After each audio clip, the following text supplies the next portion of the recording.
This is a video made between Christmas and New Year before people decide that they've overindulged and need to go on an exercise binge in January.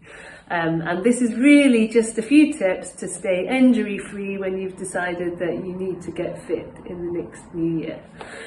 Hi, my name's Steph. I'm one of the physios at sportsinjuryphysio.com, where you can get an online physio assessment and an individualised rehab programme if you need one. If it interests you, then have a look at the description of the video and the link to the website is then there. The majority of people will decide they've got to go and exercise every day. They'll do well for about 6 weeks and then they'll rock up with an overuse injury, particularly if you're over the age of 30. You could probably get away with it in your 20s. The reason being that our bodies are very used to the level of activity that you do on a normal basis. Your tissue is adapted to that level and everything works just fine. When you try to increase your level of activity, then you have to overload your tissue. Your body breaks down old bits of tissue, lays down new bits of tissue, hopefully stronger, and therefore you get stronger and fitter.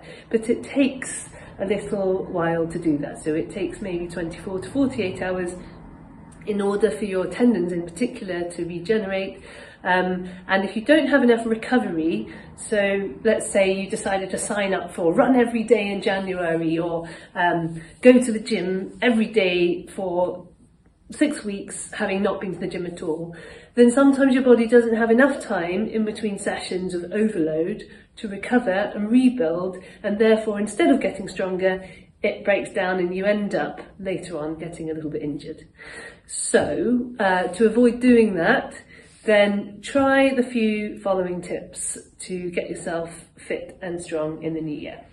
Number 1, choose an activity that you enjoy, obviously, because otherwise you're not going to stick at it. And all of these things that you're doing are hopefully to try and improve your lifestyle overall and not just be a binge for a certain goal for you to lapse back into your old ways. So find something enjoyable, sociable, something you're going to stick at, and that should be the number 1 thing. It should be fun.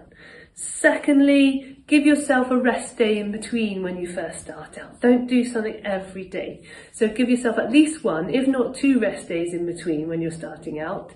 And then once you get better at it and it's all a bit easier and your body is more used to it over, say, 4 weeks, then you can start to increase how often you're doing it bit by bit.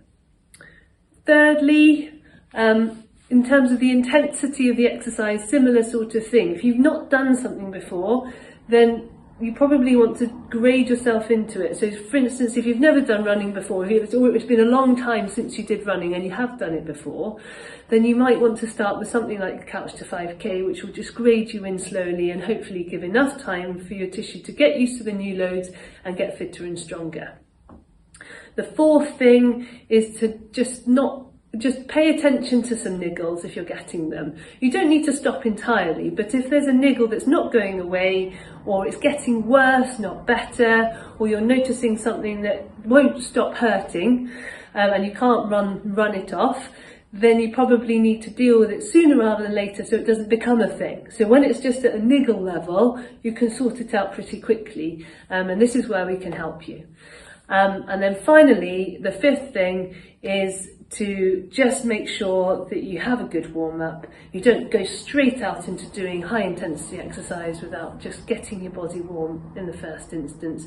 And another thing that we see a lot is when people overstretch and they cool down. Yes, it is good to stretch when you cool down, but don't stretch it so far that that gives you an injury.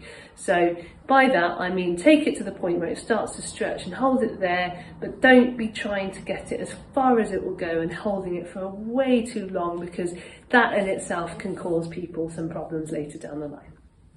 I hope you found that helpful. If you have any questions or you would like to book a online physio assessment, then please do get in touch. The description of this video will have the link to our website where you can book, and I hope you have a fit and healthy new year.